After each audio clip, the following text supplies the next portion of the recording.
Welcome to this week's edition of World Crisis Radio. This is Webster Tarpley speaking from Washington, D.C. The forces of imperialism momentarily on the march, momentarily on the offensive, and this is a simultaneous three-pronged attempt to overthrow the status, the governments, to subvert and break up and otherwise loot, sack, and appropriate Ukraine, Venezuela, and Syria. And it's important that this three-pronged thrust be defeated. And for people who are concerned about their moral compass, we'll get to this later in the program, you better adjust your moral compass to make it clear that if Ukraine, Venezuela, and Syria, all three go down, then the entire relation of forces in the world is going to be modified in a tragic and very ominous way that might not be the last word for the fate of civilization in our time, but it would be a staggering blow. And we need to develop a morality of results, not of pious intentions or a morality of posturing, rather a Machiavellian morality, certainly. Machiavelli's morality depends on public virtues and a morality of results. Now, the problem we also face, perhaps most urgently, the ruling elite of the United States is collectively insane. And we see this in the various windows that have been opened up into the behavior of these creatures by whoever is taping their phone calls, whatever Russian or other agency is doing the world a service in this regard. When we hear Nuland and other imperialist operatives, the way they talk, the way they think, we are dealing with a profoundly degenerate form of political life. The U.S. elite, centered in Wall Street, based on derivatives, devoted to primitive accumulation against the world economy, increasingly parasitical as the productive activity in the United States has declined, industrial production de-emphasized, agricultural production is certainly important, but taking up fewer and fewer of the population, and especially by proportion.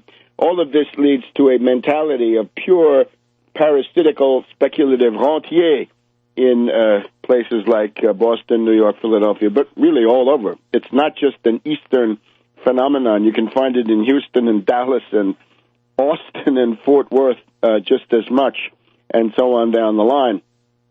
This insane U.S. elite has got to be fought, and that's also important for your moral compass. So we've just had a signal event this week, largely ignored. The hysteria could hardly have been thicker. When the Russian Federation, in the midst of a significant international crisis, decides that the time has come to shoot off an intercontinental ballistic missile, I believe of the Topol type, that ought to get your attention. That should somehow factor in to the way you think you see the world, because if the other guy sees it as the time of the ICBMs, not just of the Kalashnikovs and the tanks and the naval vessels and the armored personnel carriers and so forth, but of an intercontinental ballistic missile, that should really get your attention. Now, that is what has happened this week, and was scarcely a blip. You'd normally think that the Anglo-Americans would go wild, right? That they'd make that the issue, the neocons especially. But I think there's a desire not to awaken the stupefied American public, right? Rather to give them more marijuana, for sure, so they're even more stupefied than they are. That's the Soros recipe. And even Jerry Brown has enough realism to say that those potheads out there have attention spans which are not adequate for self-government, right? They're simply under democratic conditions. You can't have that. And at a certain point, the narcotics culture will render self-government and the current form of government absolutely impossible. We may be closer to that than we think. But we've got to look at the fact that I have been talking, especially since last June at the Left Forum in New York City, about a mass strike wave worldwide. Well, now you see the CIA and their cohorts, their associates, have figured that one out. And their idea is, of course, that if there's going to be a mass strike wave, there's really no stopping the mass strike wave. But what you can do is take it over for yourself. You can pervert it. You can hijack it. You can turn it against existing forms, and you can promote forms that are qualitatively inferior, but have the benefit of riding the wave of new novelty in the strike wave. So that's especially, I think, what you see in Ukraine. Remember, a lot of the energies being released in these situations come from mass unemployment, despair, deflation, the typical artifacts of a world economic depression.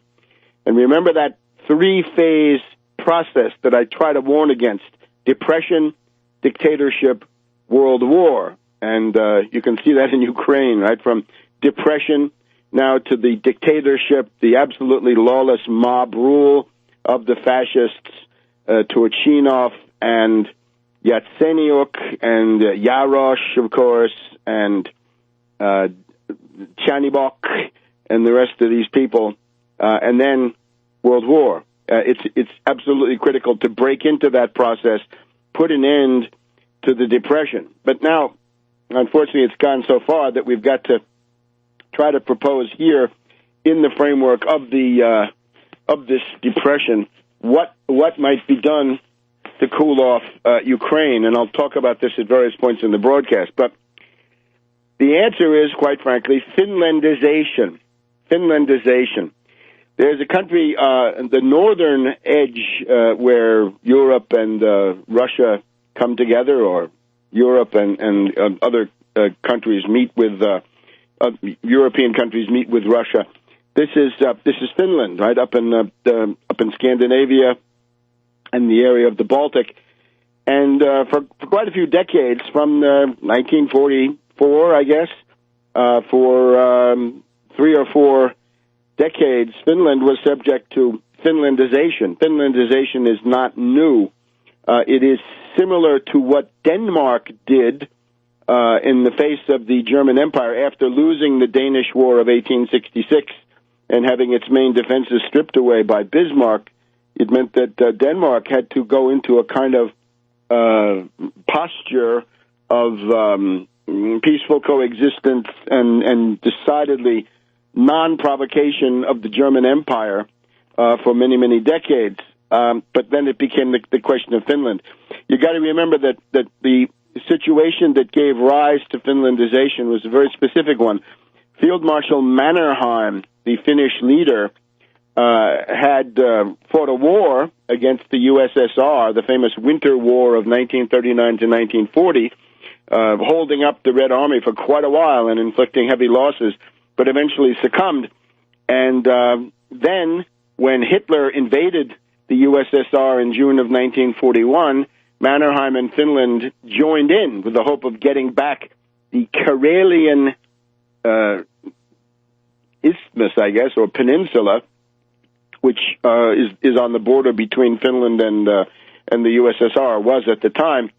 So that made Finland essentially a direct ally of Nazi Germany against the Soviets.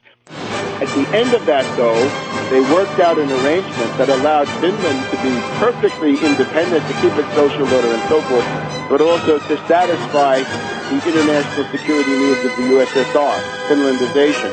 We'll describe just a couple of the aspects of that in a minute when we come back on World Crisis Radio. Welcome back to World Crisis Radio. Keep up with everything at Tarpley.net, Tarpley.net. The updates this week are even more numerous than usual. A couple of radio broadcasts, Richard Syrett and his program on Zoomer Radio Toronto. That was Sunday evening. You can hear that. And then the Rents program this past Wednesday evening. All of that at Tarpley.net and a lot more. The rents program was where I advanced.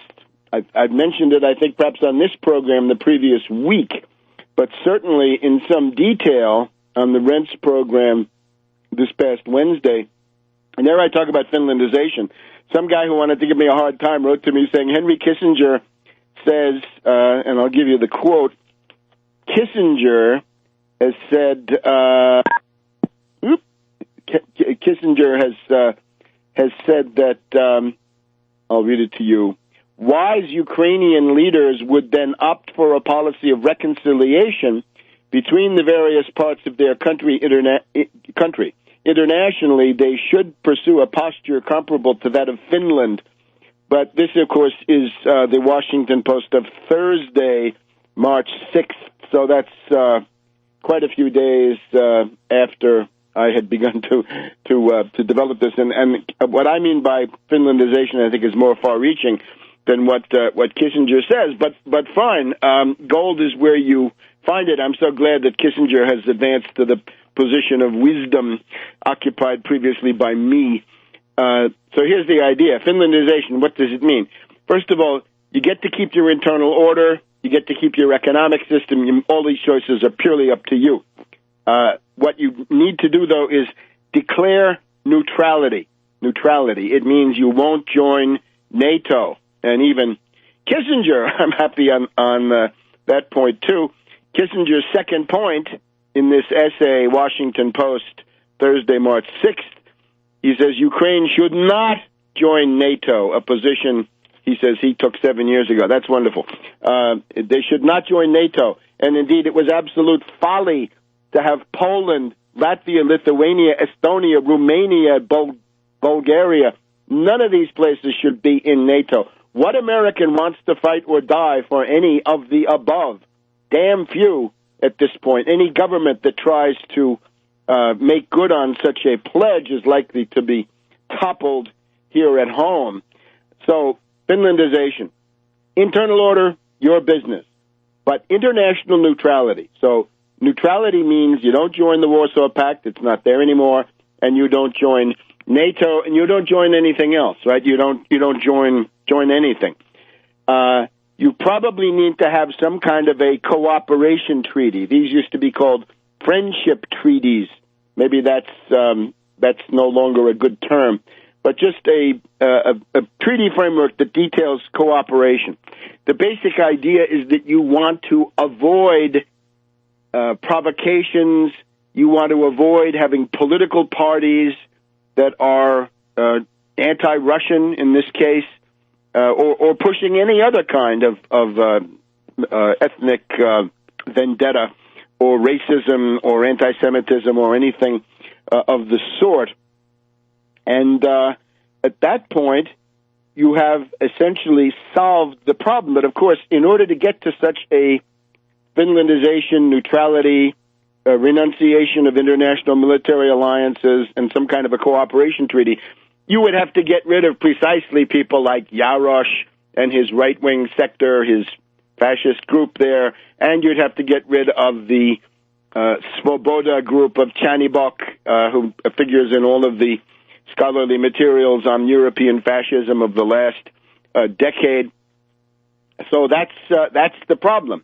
But that could be done. The way you would want to get rid of such people, of course, is through an economic development program. Remember, how can a demagogue of the wretched caliber of Chanibok or somebody like Jarosz, how can they gain traction? Well, it's because of the prevalence of despair, unemployment, lack of perspective, and so forth in the society. So you'd need a development program. Fortunately, this is exactly where Ukraine would come into its own.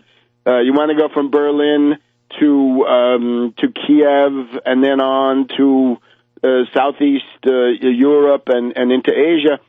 This is all a perfect role for Ukraine. In other words, east-west infrastructure, energy infrastructure, and trade infrastructure, and so forth, power lines and the other things.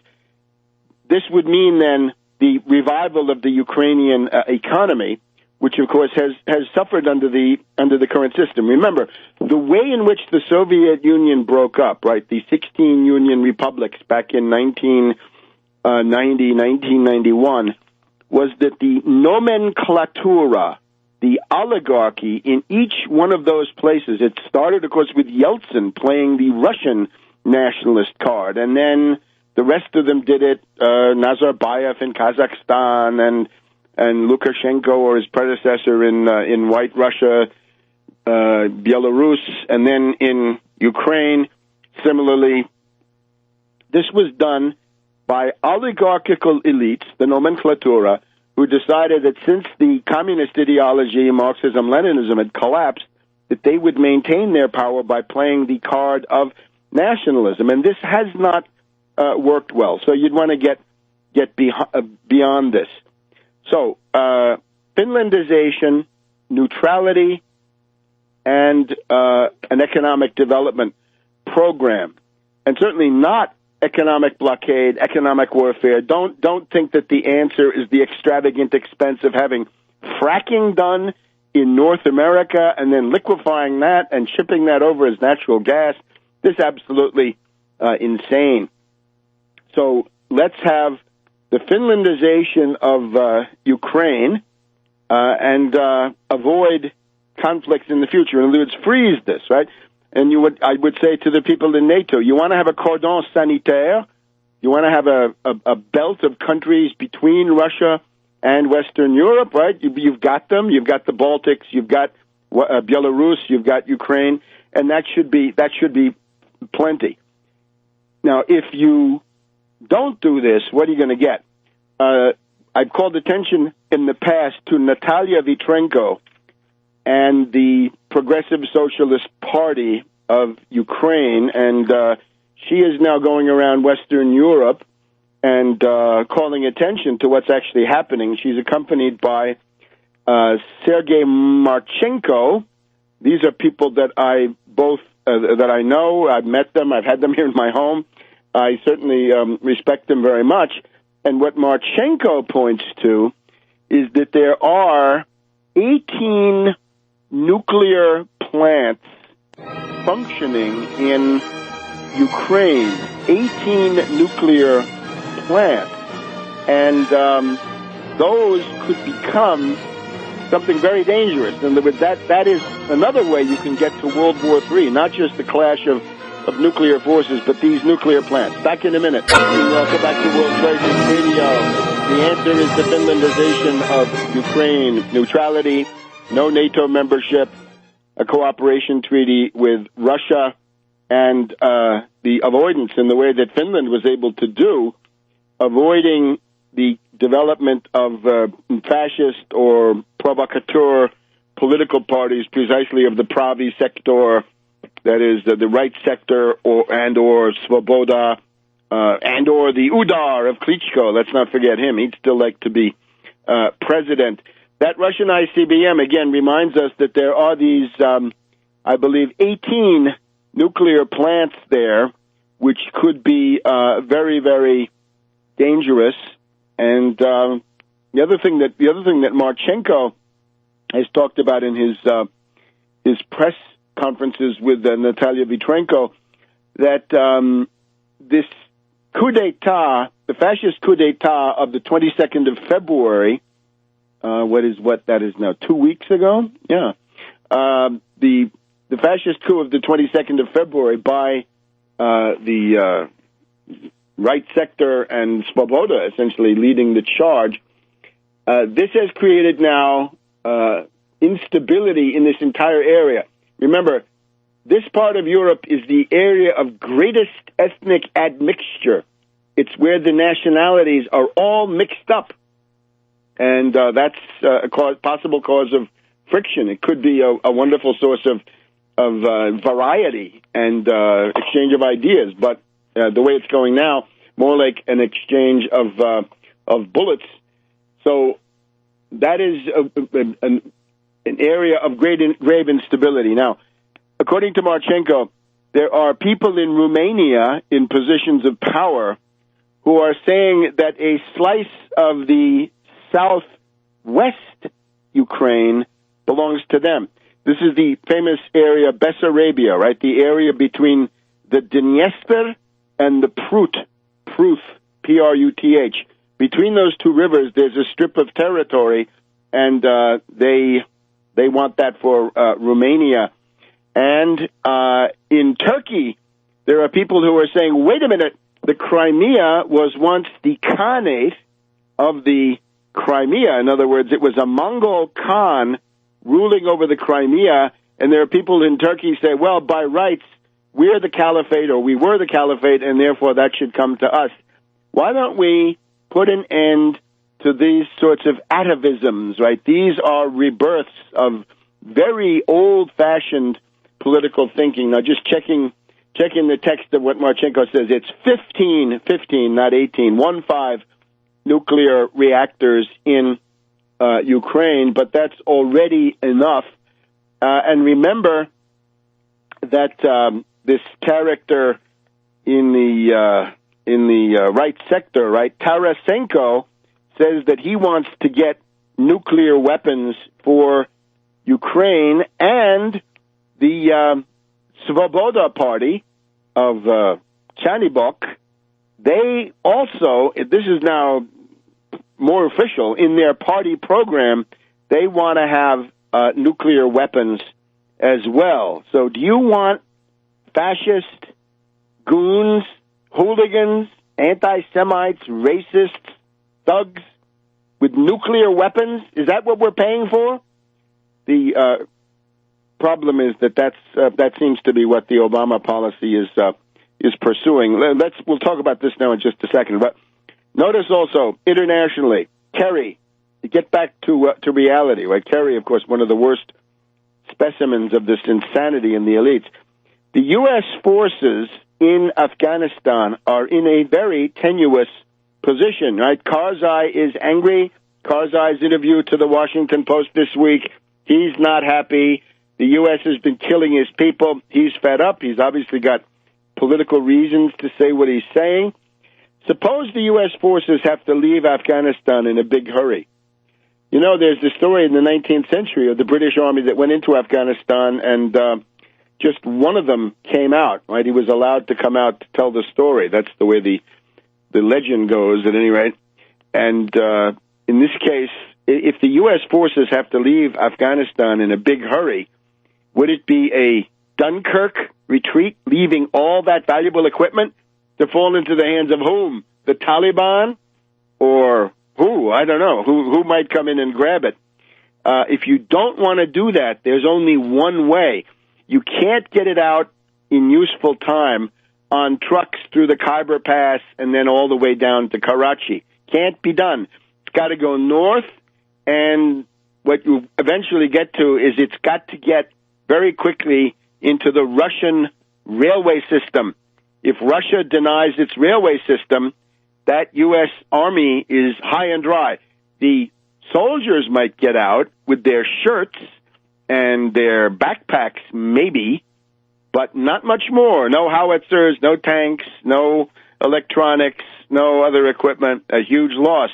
And that depends on cooperating with Russia. So guess what, gang? It's time to cool it on this Ukrainian stuff. Now, concerning Kerry and Obama and their arguments. Well, the U.S. is offering $1 billion of export guarantees. From the Ukrainian point of view, that's chicken feed, right? Remember that Yatsenyuk wants 35 to 37 billion euros.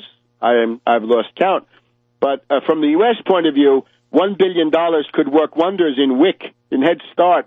How about $1 billion could essentially roll back this year's genocidal cuts in the food stamp budget, right? The SNAP program. So how dare you, Obama? By the way, this is Obama cutting his own throat. How are you going to run in November as a party that has maybe created a new war front, and at the same time you're cutting food stamps? This is a recipe for political suicide. And then Barroso, coming from that right-wing area of Portuguese politics that's otherwise identified with Salazar fascism, this Barroso has somehow come up with 11 billion euros for Ukraine. And if I were in Greece, Italy, Spain, Portugal, Ireland, Cyprus, and many other places, I would say, what the hell? No way, Jose. In this case, it's Jose Barroso, so it fits. No way, Jose. No penny, not €1 centime for these Ukrainian fascists. Obama's economic sanctions, how about them? At the same time that he's giving $1 billion to the fascist clique in Kiev, he says he's going to put economic sanctions on anti-fascists. If you're opposing the activities of Yatsenyuk, if you're fighting back against the coup in Kiev, the coup of February 22nd, then the U.S. is going to sanction you and your family and no visas and steal your assets and whatever it is. So this is now quite insane. Right? Again, U.S. elite gone insane. Obama and Kerry cite the Ukrainian Constitution. Right? We've now got the question of March 16th. That's a week from this coming Sunday.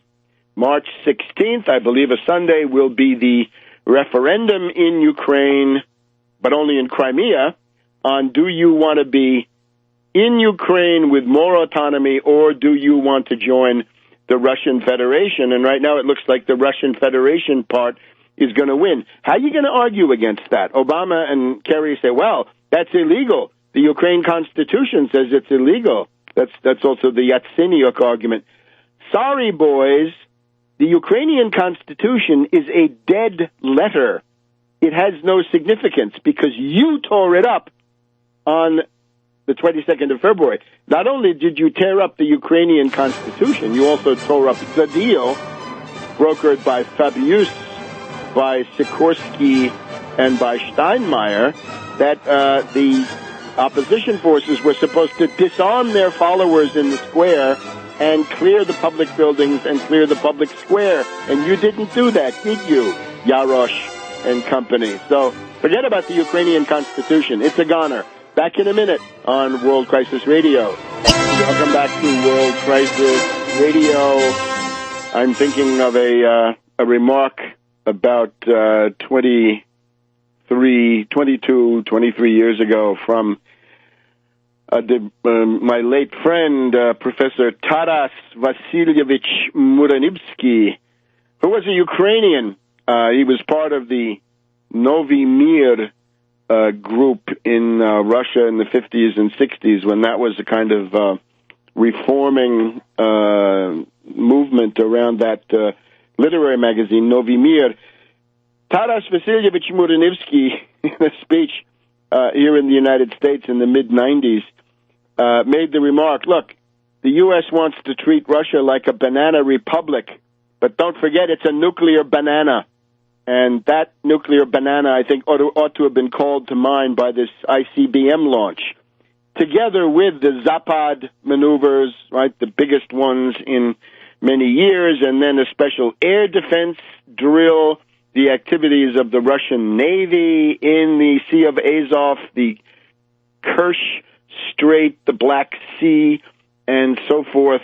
All of this should point to the fact that this is regarded by Russia as an existential question. Another good maxim here is that the U.S. has the Monroe Doctrine. The Monroe Doctrine says that extra-regional powers should butt out of the affairs of the Western Hemisphere. Well, that could find some kind of an application. If the U.S. can do that to the whole Western Hemisphere, then certainly Russia ought to be able to say, look, extra-regional powers should butt out of Eastern Europe and the former Soviet territories, right? The so-called glacis, what the U.S.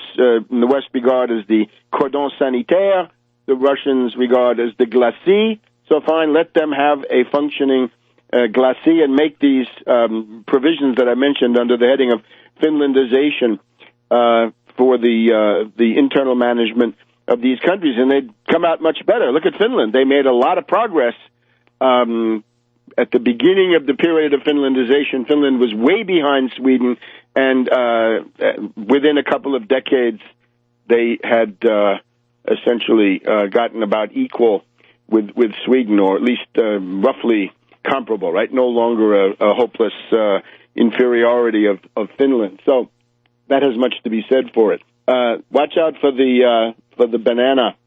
And this constant talk, the prattling about the Ukrainian constitution is, of course, a bad joke.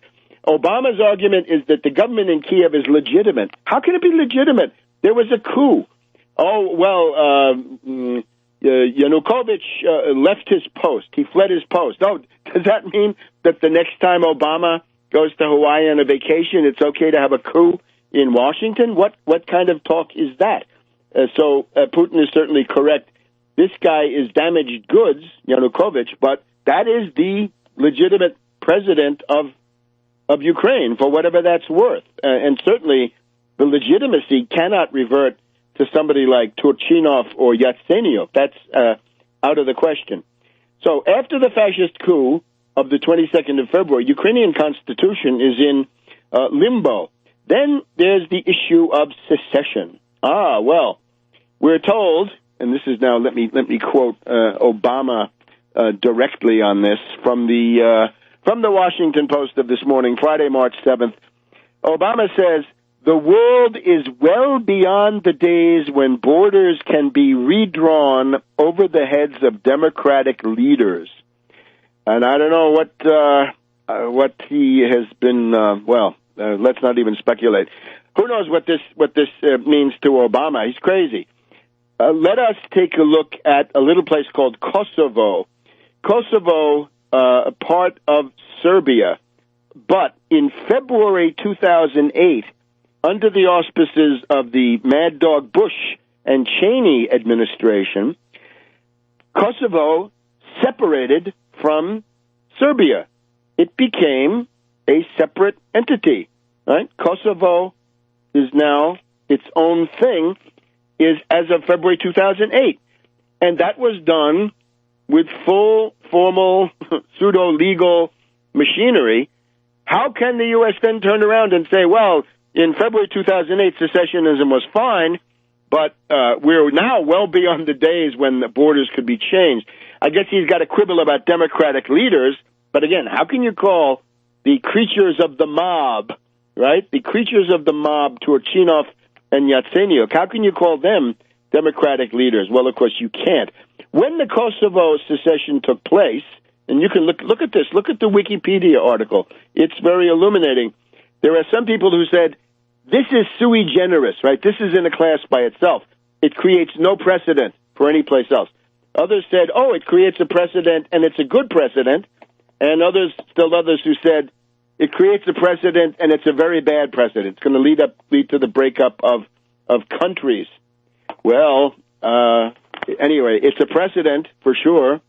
And Russia warned at the time that this would be applied in ways that the wonderful human rights activists, and this is Samantha Power, is essentially one of the founding mothers of this independent Kosovo, which is a criminal state, right? This is a criminal enterprise under the guise of an independent territory, right? You can ask Italian NATO generals; they will tell you this. So there is no possible argument by the U.S. I would also, as you know, I don't like secessionism in any form, and secessionism is almost never the cure. But in this case, look, let's try to distinguish. My distinguo would be this. You look at a territory like Alsace-Lorraine. It was French up until 1870. Then it became German until 1919. French again, 1919 to 1940. German until 1945, and then French again. It goes back and forth. I mentioned Finland and Karelia.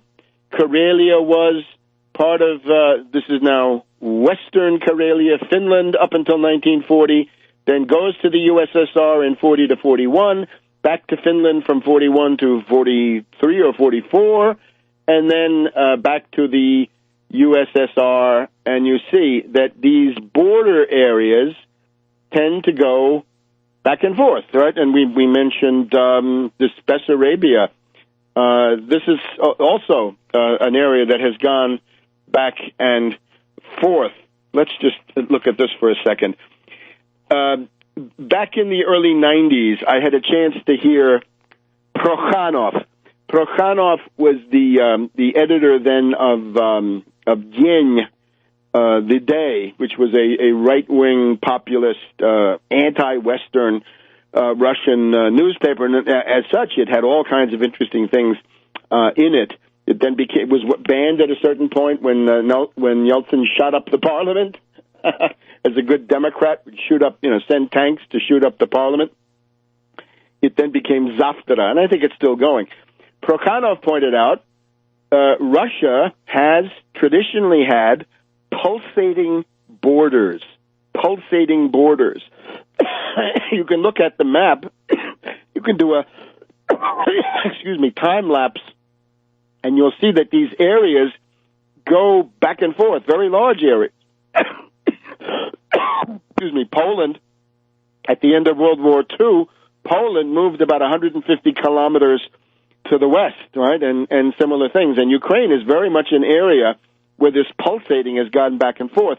Up until 1914, most of the Ukraine, certainly all of Poland, was under the Russian Empire. From 1918 to 1920, thereabouts, there is this phase where it's very unsettled. The German armies advance. You have the Peace of Brest-Litovsk, and I think under the Peace of Brest-Litovsk, most of Ukraine was going to be put under the Austro-Hungarian Empire, right? Germany's ally, including Kiev. But that didn't last. And then when Germany fell apart in 1918 in November, and Austria-Hungary in the previous month, we then had a period where Ukraine was fought over by three armies, and we'll get to that in just a minute on World Crisis Radio. Welcome back to World Crisis Radio. This is Webster Tarpley here in Washington, D.C. Just this question of the pulsating borders of Russia, right? They're driven forward, driven back in the middle of World War I, and at the end of it, Brest-Litovsk pushed the Russians way back to the east.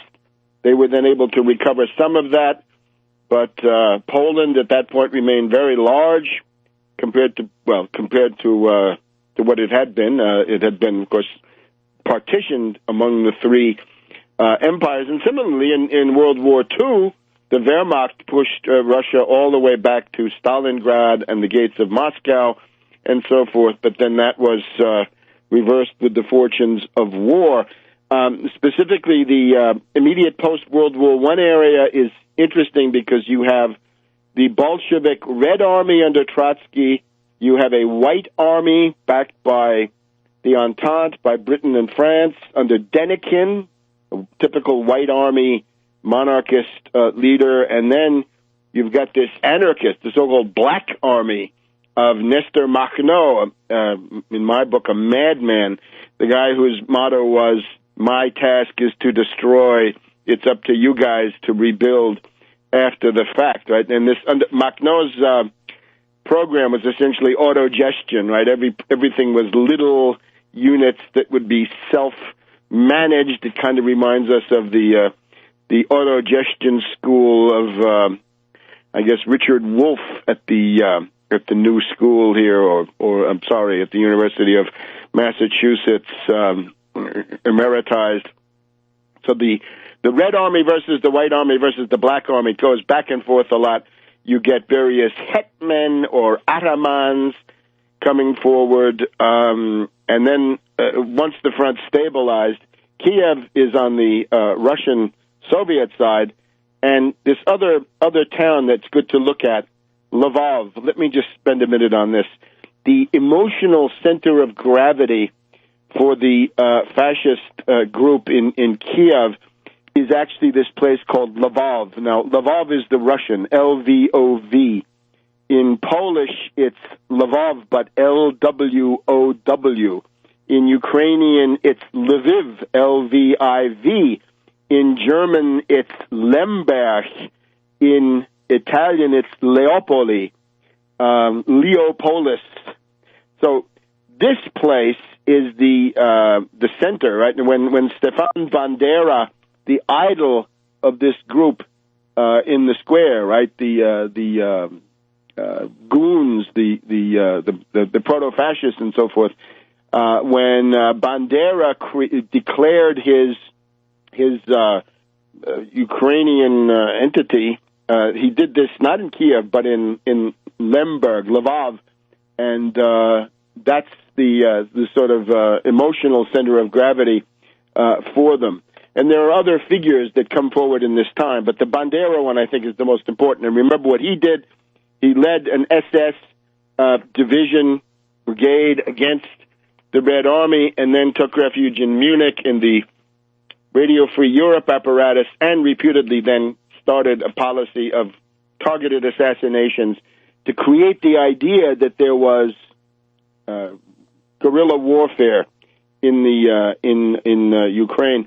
And again, I can't help remembering that quote, the famous quote from Churchill, "I was not prepared to make a great squawk over Lemberg."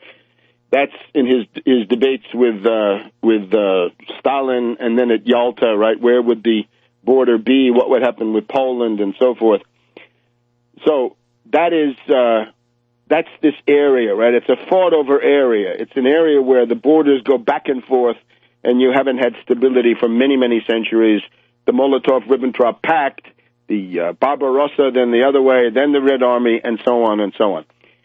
And then, of course, in 1991, the pulsation goes all the way back to the east. And now it's maybe creeping west a little bit. So not worth a war, not worth one GI, not worth one dime.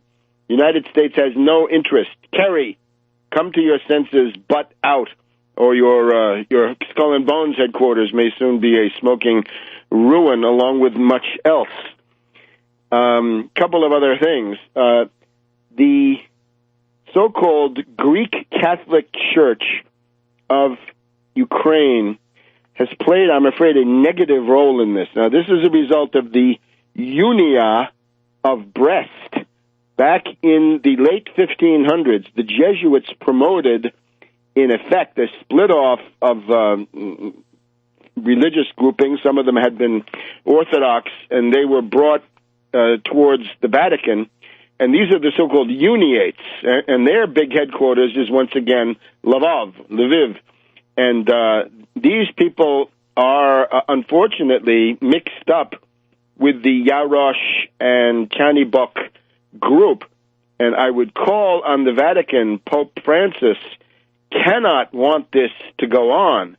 The Vatican must intervene, right? The Secretariat of State and so forth, the various other congregations in the Vatican need to get busy, get on the job, and start reining in these chaplains to these awful groups, right? Now, this, just to some background on that, there's always been friction. There was this guy, Cardinal Sleepy, and Cardinal Sleepy, I have visited the headquarters of the Ukrainian Uniates there in Rome. Cardinal Sleepy was their guy. They wanted him made Patriarch of the Ukraine starting under Paul VI. And Paul VI said, no, I'm not going to make you Patriarch of anything. And so far they have not gotten, as far as I know, a Patriarch out of Rome. So there is friction. There's some difference of opinion. Good. That needs to be resolved in favor of discipline from Rome over these guys, because they're now becoming an embarrassment. And they're threatening what have been very good relations between the Vatican and the Kremlin. Not worth it over these characters.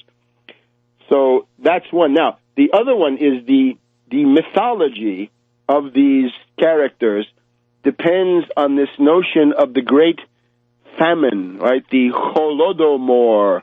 The Holodomor, death by hunger, I guess, is allegedly the deliberate starvation, the deliberate famine and genocide by Stalin and the Soviets against the Ukrainian population in 1932-1933. And I would refer you to the paper by Annie Lacroix, that's Lacroix-RIZ, Annie, A-N-N-I-E, Annie Lacroix, Professor of Contemporary History, University of Paris 7. And she has a number of papers about this. and this, he says, this is an invention of the European anti-communists. And it goes like this. If you go back, as she has, and look at the correspondence of the various embassies in Moscow, in Warsaw, in similar places, and this includes Germany, Poland, Vatican, you will see that, for example, the French diplomatic reporting says there is a shortage of food, in the disette shortage, and that is 1933 to 1934. It is the fascist embassies, the German and Italian ones, working for Hitler and Mussolini, respectively. They say une famine, a famine. Whatever disette means could be translated as famine, but it's clear famine is much stronger than disette. So the idea then is that it's the German and Italian propaganda, fascist propaganda, that starts up with this famine. Unfortunately, the Vatican seems to have gone along with it, and that was then the point where it becomes overwhelming. Is William Randolph Hearst then comes in, and he starts the agitation about Stalin starving the Ukrainians, and that's where it took off. And this is now the most durable, the most long-lasting myth of what went on in the Soviet Union, and it is the creed of these characters in the Yarosh and Chanibok organizations. Back in a minute. Welcome back to World Crisis Radio. Webster Tarpley in Washington, D.C. Now, a couple of more things about Ukraine. It's a complicated topic. Took more time than I'd hoped to budget for it. But we got these insane U.S. elites. At the same time, let's just look at the internal dynamics of this Kiev fascist clique. What are the various appointments with the chaos and collapse that they have? They are now committed with Yatsenyuk to IMF austerity. That will mean removing totally the subsidy on the price of natural gas for cooking and heating. Very bad idea. That will blow the place up, whether it's this winter, which goes on. Remember, I was once in Moscow. It snowed on May 1st. So you figure there's still plenty of winter left out there in Eastern Europe. IMF austerity will mean a social explosion, and that will be directed against this government. So Yatsenyuk says, we are on a kamikaze mission. It's going to be very harsh. It's going to be painful. So that's number one. The second one is in terms of the personalities. When it comes to the presidency, sometime later, not in May, but sometime after that, Klitschko, the Palooka, has come up empty. He didn't get anything in this government. Nobody from the Udar Punch Party has gotten into the cabinet. I wonder if there's a Judy party to go with the Punch Party. But Klitschko was iced out, and Timoshenko took over everything with Turchinov and Yatsenyuk being her stooges. So there's obviously a big problem, because remember, Klitschko has somewhat more traction with the mob than Timoshenko does, right? She's barely tolerated because she's, of course, a kleptocrat who ran the country for 6 or 7 years. And then there's this. Remember that Yarosh and company, as well as Chanibok, that means Right Sector and Svoboda, are raving anti-Semites. And NPR tried to put on a rabbi this week saying, oh, no, there's no such problem. This is ridiculous. You should listen to the appeal coming from the top Chabad Lubavitcher rabbi of Ukraine, saying it's very dangerous. That was in Haaretz in Israel. NPR tries to paper this over, but it won't be papered over. Yarosh and Chanibok raving anti-Semites. Yatsenyuk is actually Jewish, according to some accounts. So what's that going to be? This also allows us to judge better, I think, when Yatsenyuk came out there at a certain point. He said, if it takes a bullet in the head, I'll take a bullet in the head. And later on, when he appeared, somebody started yelling bullet in the head at him. Those might simply be people who are against him, not because he's an IMF agent, but because he's Jewish. So this is a terrible situation. Now, given all that, we have this insane U.S. elite. What could be the salvation of the world? It turns out, and this is important for people to understand, the interests of the future of civilization coincide and will coincide for a significant time with Putin's program of restoring Russian dignity and, to some extent, Russian power, certainly. The Russian view of this, of what's happening in Crimea, is under the heading of the ingathering of the Russian lands. In other words, that last pulsation in 1991-92 pulsated too far. The pendulum swung too far in the anti-Russian direction, and I think that's probably legitimate. And certainly, from the point of view of the United States and Europe, it is important that Russia be strong. Unfortunately, this situation of U.S. world supremacy from 1991 on until now, this has brought out the worst in the United States. It has created these horrendous figures that we see, the Kerrys, the Susan Rices, the Samantha Powers, the Newlands, and so on down the line, right? These imperialist monsters, radical subjectivists, raving ideologues, right? Collective insanity in the elite. The only remedy of this is a power center in the world which is sufficiently strong and self-confident and has the will and the intention to counterbalance the United States to some significant degree in world affairs. We don't need World War III, certainly, but we need to get back to a situation of at least rough equivalence, rough balance, and I mean approximate balance. Nothing rough needs to go on. Otherwise, I don't see how you contain the insanity of the U.S. elite. I don't see what force on earth could counterbalance this. And the dangers are obviously quite real. So remember, when the Soviet Union was strong, real wages in the United States were much higher. And this was because the U.S. elite, evil bankers though they were, finance oligarchs, predators, and what have you, they had some sense that there was a point beyond which they could not go in looting and degrading the U.S. population, because they realized that there would come a point where people would say, look, I'm so fed up with Wall Street domination, let's see what these other guys have to offer. That point can be reached in any country. And today it could be reached even more easily than in the past.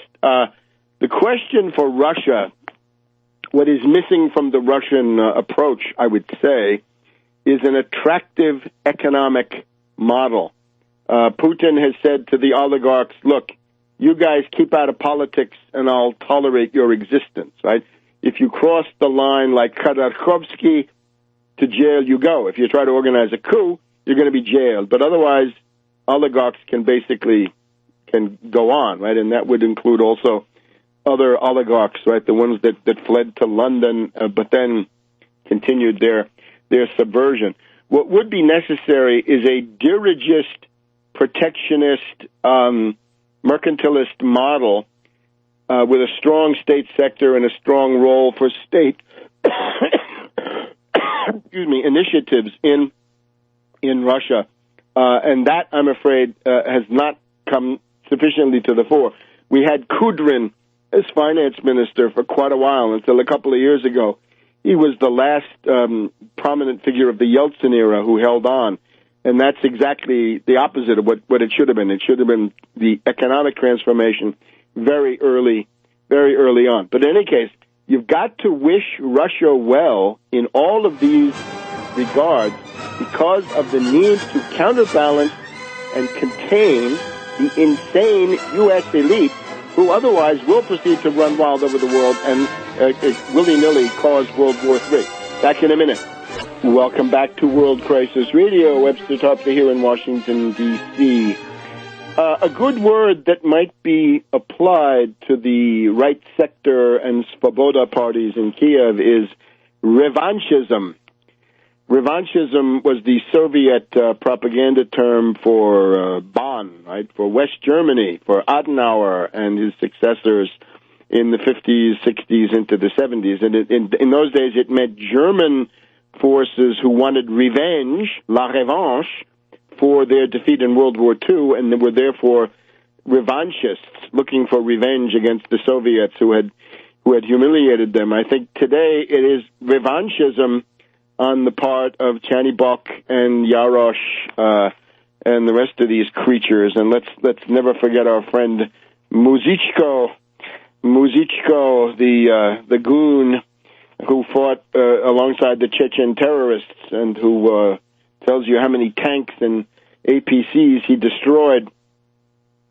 These revanchists obviously cannot be supported, but the entire U.S.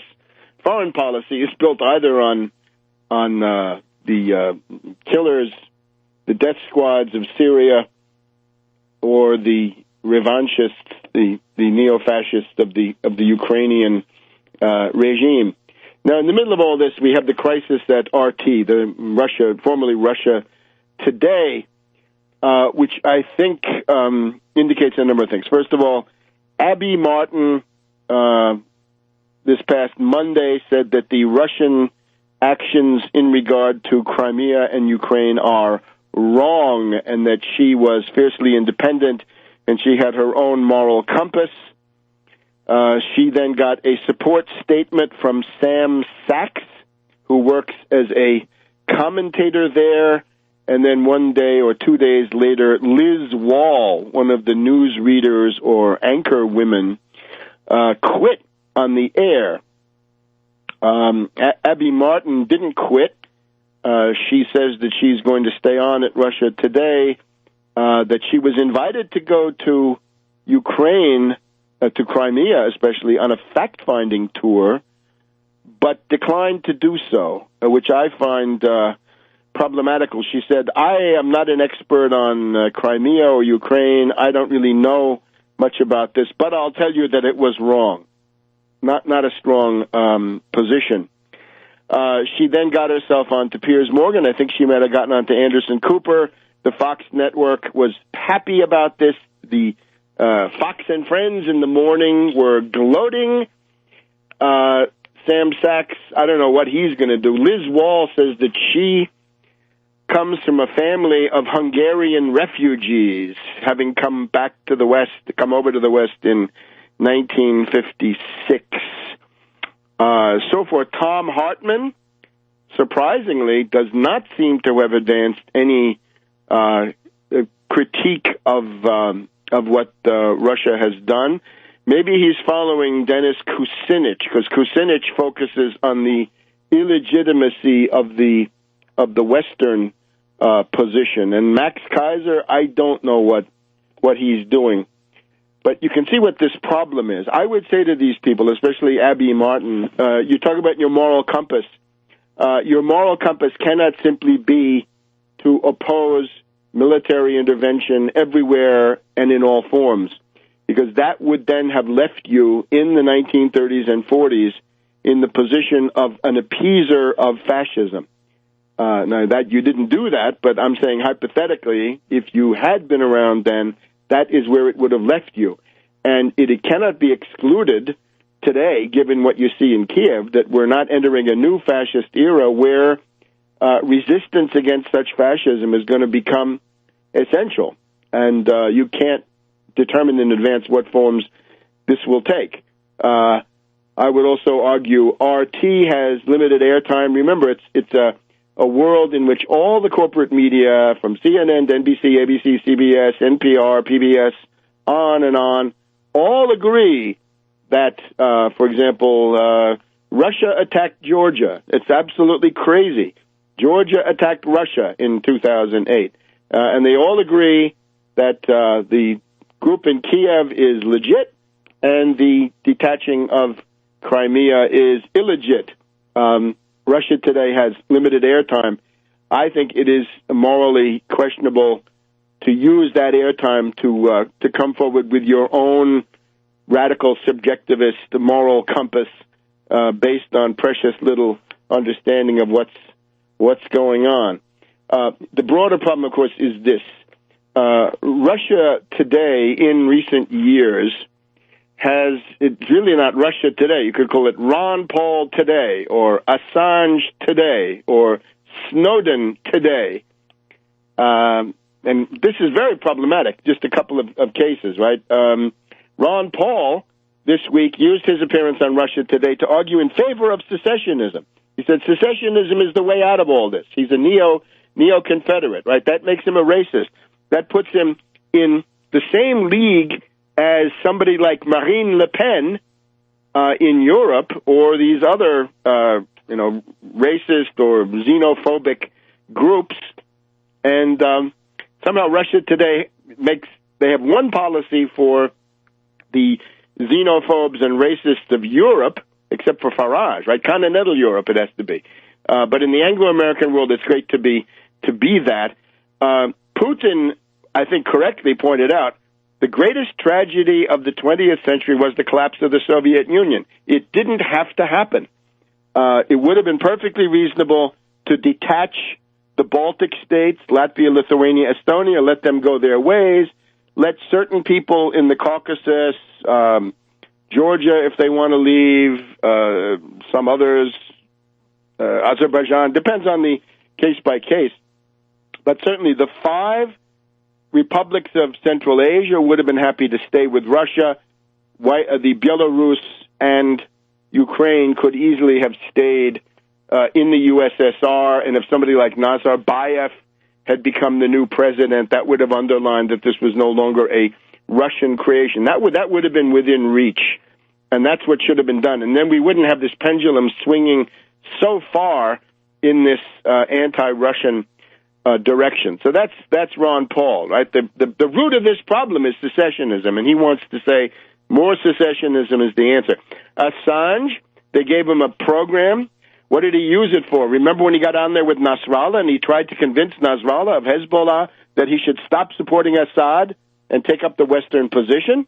I'm shocked. And then Snowden, well, this week we've seen Snowden's scribe, right? Snowden's publicity man and public relations director, Glenn Greenwald, according to Pando, interesting website, of course, now working for Omidyar, and his website, right? Greenwald, now the $50 million man, thanks to Omidyar. And it turns out that Omidyar has kicked in money along with USAID to support the destabilization and subversion of Ukraine. In other words, the pro-democracy groups in the square. So look where that leads you.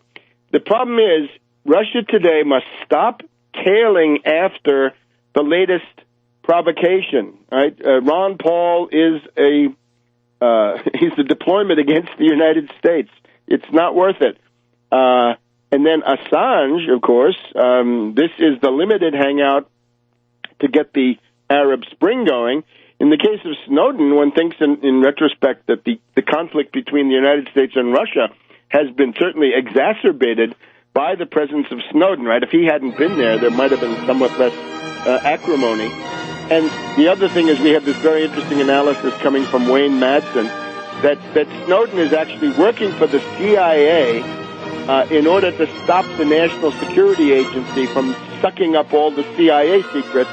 The CIA wants to shut them down so the CIA can continue in relative obscurity. Back in a minute on World Crisis Radio.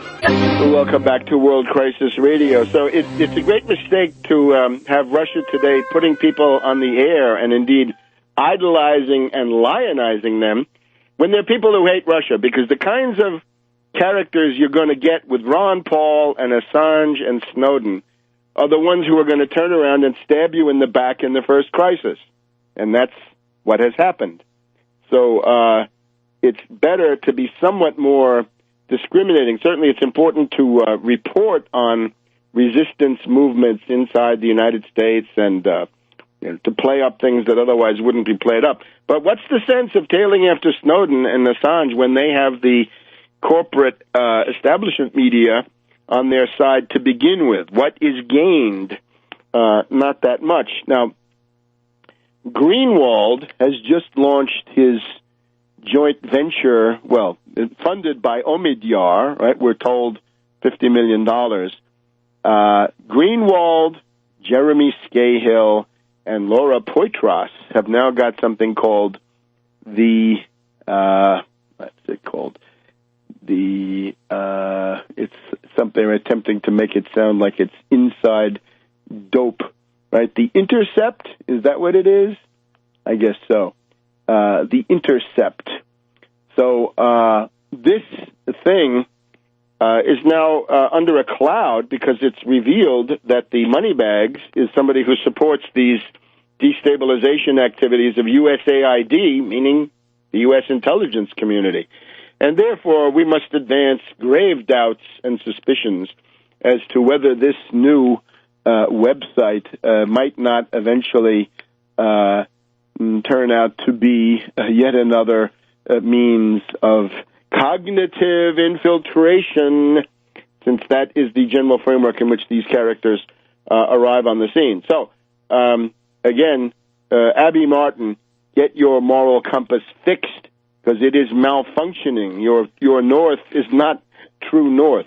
Now, in terms of the overall problem, the other thing that's going on, the question of world supremacy, we've been through this a couple of times. It's always worth reminding ourselves we're living in a time which is atypical, and up until 1991 it was not like this, and I think soon it won't be anymore.